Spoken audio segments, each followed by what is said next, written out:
เอาออกแล้วนับดูดิได้กี่ตัววันนี้เราจะทำเมนูสุดพิเศษนะครับเมนูอะไรไม่รู้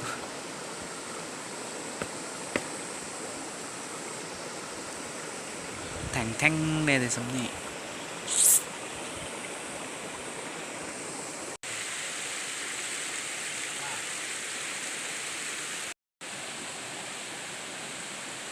ส่วนตัวอยู่ในทุ่งยางนี่มันจะเป็นของปนเนาะปนกับปลาแล้วก็หานั่นบู้เมนูสิเราจะเอาพักนี่มาปนกับปลา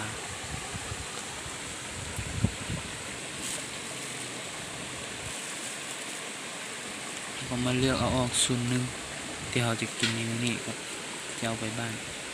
ที่ได้เอาไปบ้านให้กินพ่อแม่เลย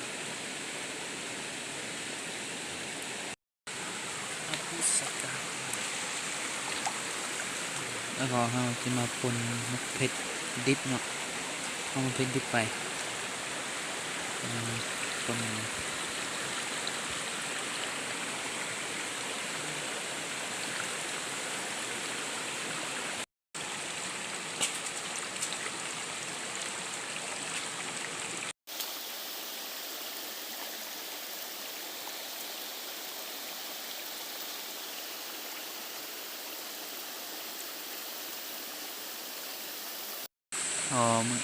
จะมาปนมะเผ็ดแห้งเนาะเผ็ดแห้งมุนเราเอามาแต่บ้านเผ็ดแห้งกับแป้งนัวเอามาปนอยู่แล้ว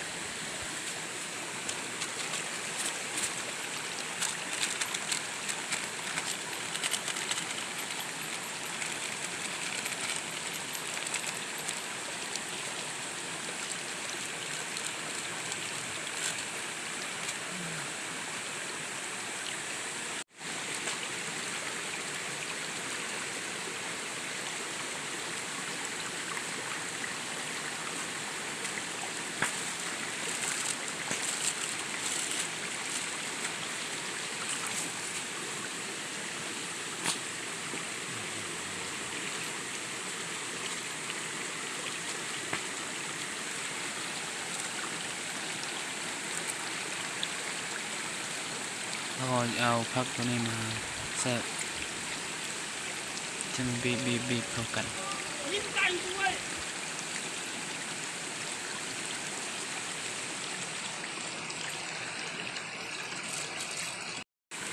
ตอนนี้เราจะเอาใบใบตองมาห่อปลานี่ห่อเพื่อที่จะเอาไป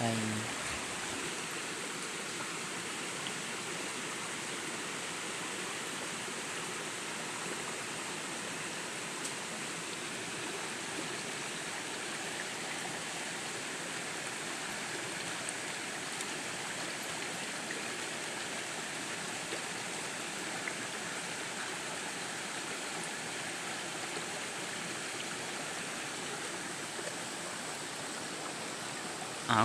ห่อสำเร็จแล้วเนาะสำเร็จแล้วมันจะเป็นแบบนี้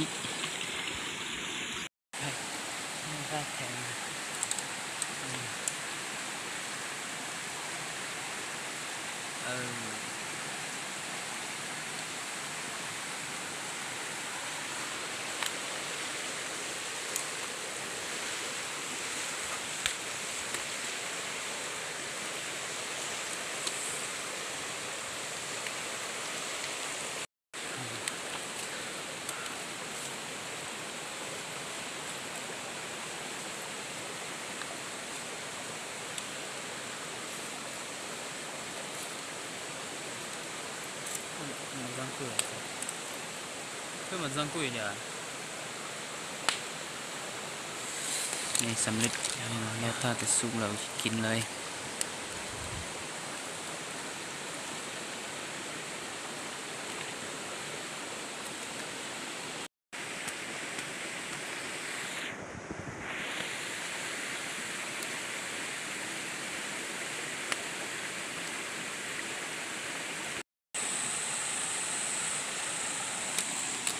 เอาปิ้งเบืองตอนนี้ไหม้มดอันนี้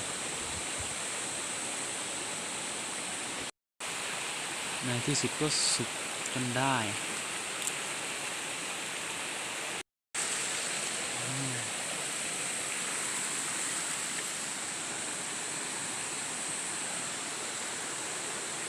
เอาออกแล้วลองมาแกะดูว่าสุกหรือไม่สุกข้างในมันจะเป็นยังไง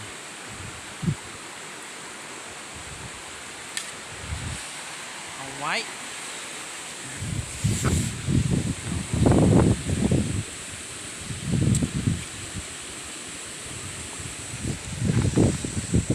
ตัวมันจะสุกไหมเนี่ยมักเพชรยังแดงอยู่แดงสุกแล้วทำมันเคี่ยวไม่เป็นไรสุกเปล่าเนี่ย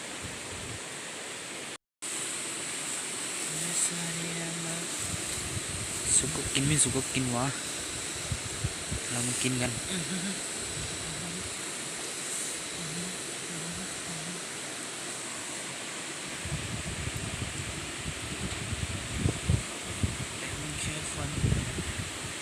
นี่เราเอามากินกันเผ็ดคนอะไรไม่รู้ข้าว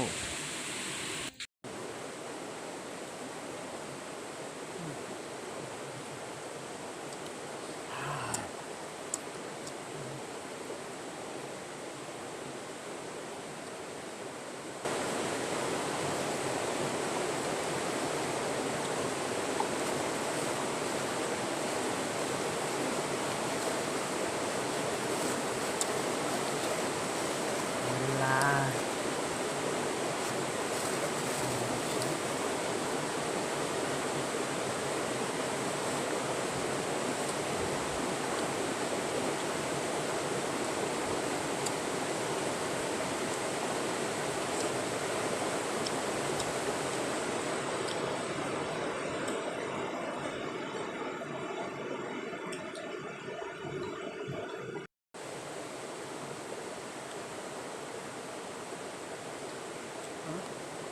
าเรื่องอะไร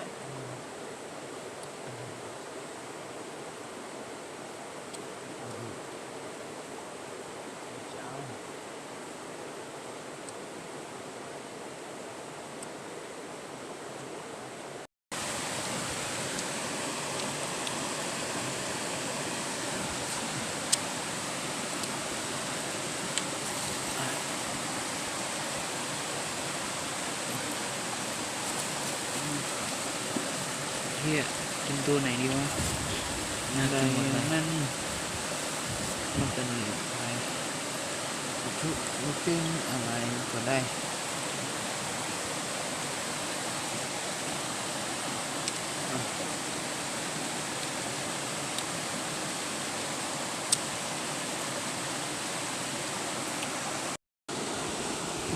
mất ท้องแตก